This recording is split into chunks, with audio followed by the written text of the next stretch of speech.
Today we'll do a little bit of history, and I'll tell you why at the end. It started in the Congo in 1960. Congo is in Central Africa. It also used to be called Zaire. Patrice Lumumba was the prime minister, the first prime minister of the Republic of Congo in 1960. Patrice Lumumba fought for the independence of the Congolese. Patrice Lumumba really fought for Africa. So he got what he wanted, the independence. In 1960, the Congo becomes independent, like they thought they were. But Patrice Lumumba quickly understood that independence was just a word. The Belgians who colonized the Congo really didn't want to let them free. So kind of what I call a civil war, maybe a civil war started in the Congo.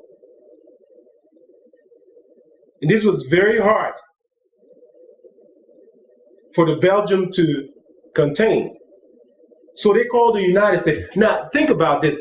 The Congo is really big. When I was in school in Zaire at the time, we learned that the Congo is 80 times bigger than Belgium.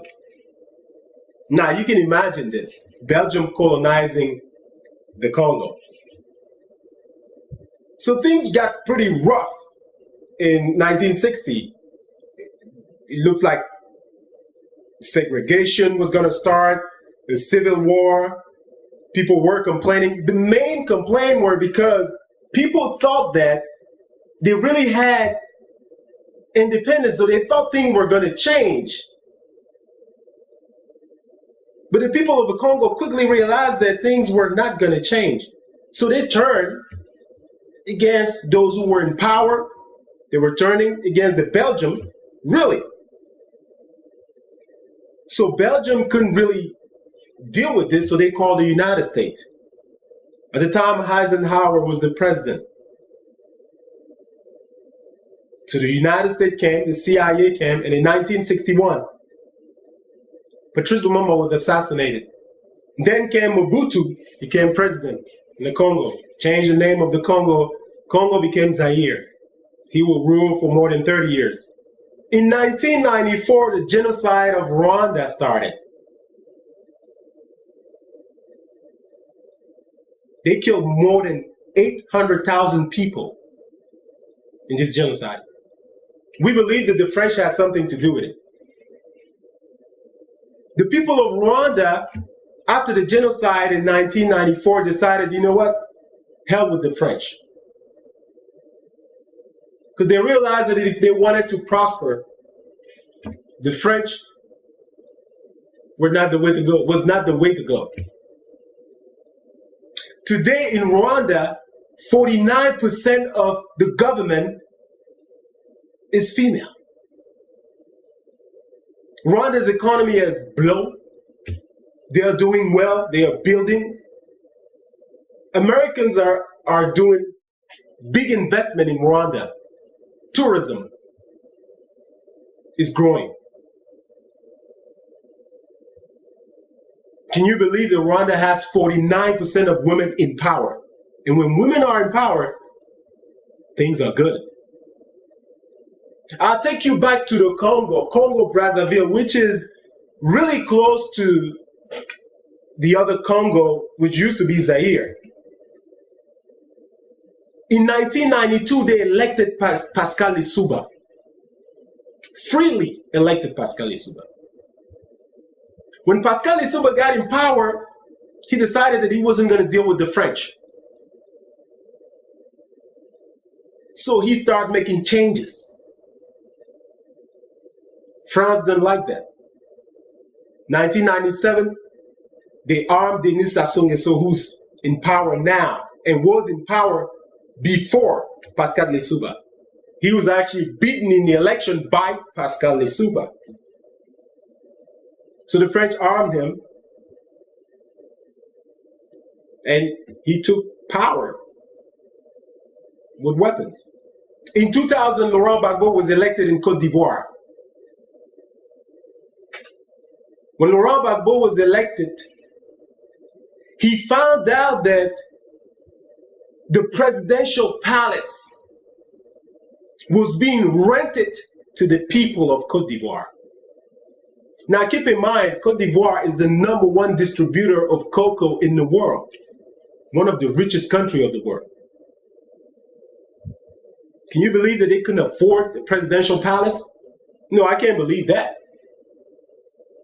So many years before Laurent Gbagbo, the people of Côte d'Ivoire were paying the French for different government institutions per month. Millions of dollars for years. So Laurent Gbagbo decided, no, this is unfair. The people of Côte d'Ivoire should not be paying the French for something that they can afford. So he started cutting all of that. The French didn't like it.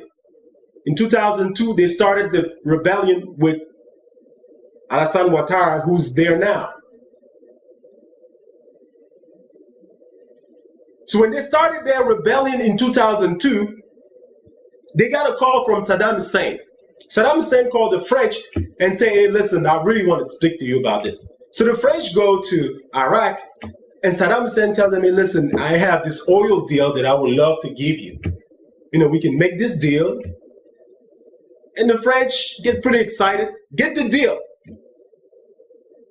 But what the French didn't understand is that it was a setup. Saddam Hussein knew that President Bush was coming after him. So he was trying to get the French to stop President Bush from coming. Because the United States and France have had pretty good relationship. That didn't work. So when President Bush called the French and said, listen, I'm going to Iraq, the French were like, oh, we just made this deal.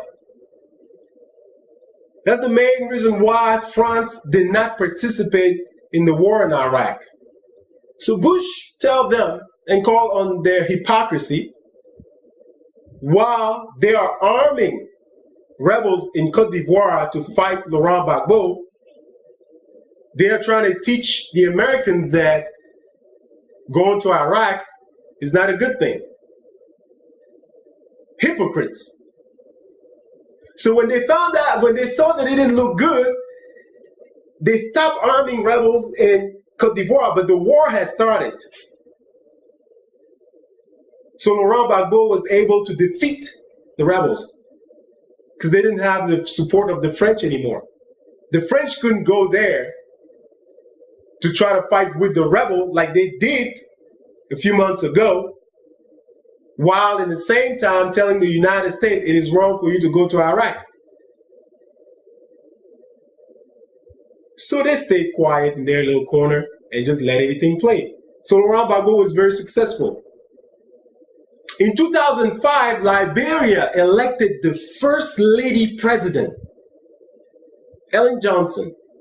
Not only that she's the First Lady President of Liberia, but she's the First Lady Head of State of Africa. Strong woman. After being elected, she came to the US and her death, the death of the Liberian people were basically erased. President Bush gave them a fresh start. Liberia, since then, has been fighting hard to grow their economy and to become a strong nation with a very strong leader in power. So we kind of see the difference here. It is really during the Bush administration that the American people took a really good position toward Africa. For those of you who don't know, when President Bush decided to go to Iraq, he went to the UN. And in the UN, it was 2 African countries that were chosen to vote for the war in Iraq. One of them was Cameroon, and the other one was Ghana. Both countries supported the war in Iraq. And when they supported the war in Iraq, President Bush wanted to thank them, invited them in the White House, and talked about what the United States could do to help grow the economy, to help strengthen the relationship with those two countries. The president of Ghana laid down all these projects. And for the 8 years of President Bush, Ghana grew. When the Cameroonian president, Paul Biya, went to the White House, President Bush asked him what he wanted for the country. He actually said that he wanted a bulletproof car. Yeah, for those of you who don't know. Unbelievable, right? Now, keep in mind, he has been in power for 29 years now, going 30 years. Cameroon will have its election this year. We are hoping that someone new can come. I'm trying to tell you all of this to tell you that as much as we Africans have been trying to know what is going on in Africa, we understand that we need help. Everything that has been happening lately show us that the people of Africa are not free. We can also see a difference between French colonies of Africa and the British colonies. The British understood that it was time to let Africa grow. So they started dealing partner to partner with those countries that they have colonized in Africa. Nigeria, Ghana, and every other country. But the French decided that Africans are just like people to deal with. It's better for us to keep dictators in power so that we can continue stealing, killing, and do whatever we want. Now, think about this. For the 8 years of President Bush, the French were nowhere to be seen. They were quietly waiting for a Democrat to be elected. They were quietly waiting for those who share the same ideas with them, the same project, the same agenda. China quickly understood that to be a number one power is to join with rich countries, join with Africa. Africa is the wealthiest land on earth. And that's why China today is the number one investor in Africa. The result of that is that China is has the number one economy in the world. Some say the United States still have number one economy. Well, I don't think so. Because we are borrowing money from China. How can we be number one and we are borrowing money from them? I'll let you believe that if you want to.